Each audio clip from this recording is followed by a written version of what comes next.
আসসালামু আলাইকুম। এই পোলোটার মেশিনটি বিক্রি করা হবে। এই মেশিন দিয়ে মাল বাইর হইতেছে, এটা দেখার জন্য ভিডিওটা দেওয়া হয়েছে।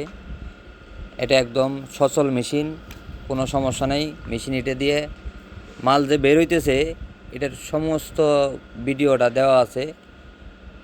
আর মেশিন এটা নিতে চাইলে মনে করেন যে যেই আসবো আইসে মেশিন চালায় একদম রোল বের করে তারপরে নিতে পারে। এটার ডাকনা আছে উপরে, ডাকনাটা খুলে রাখছি যেন দেখতে সুবিধা হয়। মেশিন দিয়ে কীরকম মাল বেরোইতেছে, আমাদের কাজ চলতেছে, এটা চলমান আছে। আমরা একটা ডুপ্লেক্স মেশিন কিনবো, এজন্য মনে করেন যে এই মেশিনটা বিক্রি করে দেওয়া হবে। যেই নিতে চান এখানে নিচে নাম্বার দেওয়া থাকবে, যোগাযোগ করবেন। আসসালামু আলাইকুম।